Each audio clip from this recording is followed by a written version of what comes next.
Hi, guys, good evening, and welcome back once again to the EdWord. I'm your host, Eddie, and in tonight's video, I will be doing a long overdue episode review and season premiere reaction to one of our favorite anthology horror shows that dropped about a month ago. The show was picked up for a second season, and just in time for Halloween debuted its second season premiere, which was about a month ago. And of course, it took me this long to finally watch it. I'm so sorry. October was an insanely busy month for me, both in my work and personal life, and for that I'm sorry for the delay. But here I am giving you guys my spoiler-filled episode review for the season 2 premiere of Hulu's Into the Dark. The first episode, of course, was themed to the fabulous holiday that is Halloween, and sadly it just feels like it came and gone. But that won't stop us from being in the Halloween spirit for a few more weeks, at least until Thanksgiving. But in the meantime, however, this episode, of course, was themed to Halloween because it dropped in October. That's obviously the biggest holiday of the month.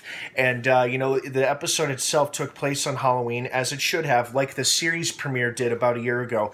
Except what this episode did, which I loved, is that they tapped into the supernatural horror genre.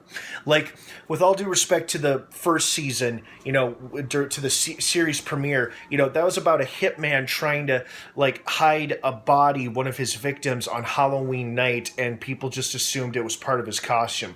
It was still a great episode and an interesting story, but, I felt like those first couple of episodes were lacking a certain supernatural horror element. And fortunately, several episodes throughout the first season did finally pick that up. But now, in our season premiere, we had a very supernatural horror-driven story in our season premiere.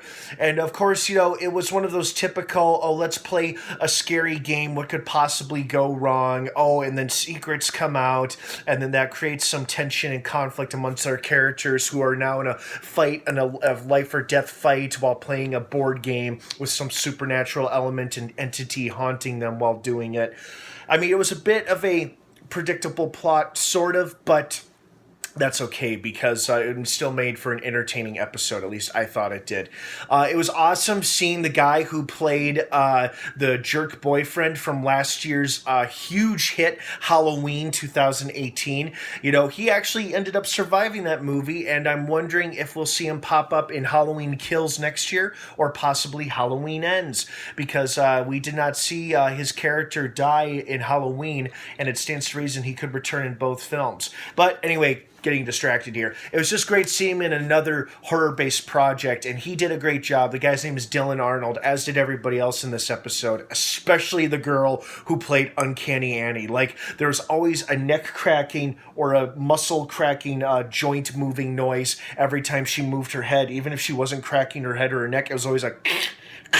it's just creepy as hell, and it might be because I'm so easily scared and spooked by ghost stories and haunted house movies, and even though this was more of like a possessed evil game story, it still had that element to it, which made it super creepy.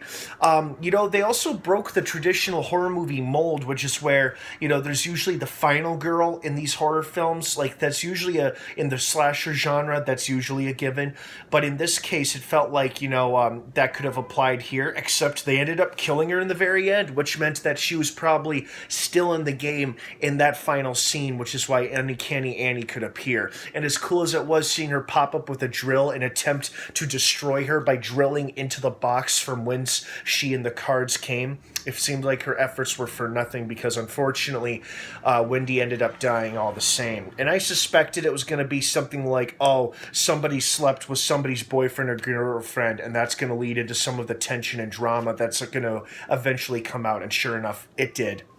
But, I gotta say, pretty awesome opener for a season, and I was just so incredibly pleased and happy that they took the supernatural horror element into this particular episode, and I'm hoping that carries on into the several other episodes as well in the coming season.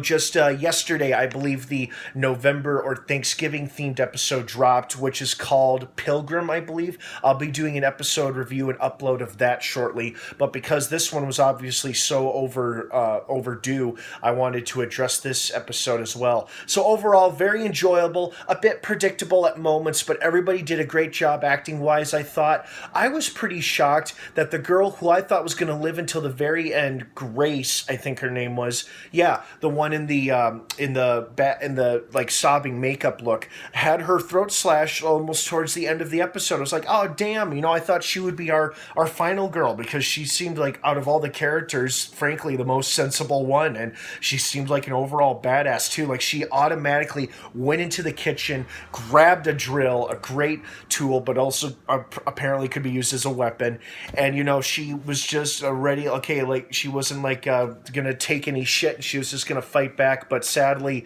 she ended up with her throat slashed by a very scary looking prankster. But overall, pretty satisfied with the season opener. I'm looking forward to what the other holiday horror themes are going to be, and what kind of stories we'll get into. What are your guys' thoughts on Into the Dark, Uncanny Annie? Did you like it? Did you love it? Did you hate it? Were you expecting more, expecting less? I want to hear your thoughts, opinions, and your feedback down below in the comments section. Thank you so much for watching. I hope you all had a wonderful Halloween filled with either trick-or-treating or partying or watching horror movies or going out. I'm sad that the day has passed, but I think it was pretty fun for at least most people. Thanks again for watching, and of course, stay tuned to this channel for more updates and episode reviews like this one for Into the Dark, which drops brand new episodes the first Friday of every month. Thanks for watching, guys, and of course, until next time, may the Force be with you.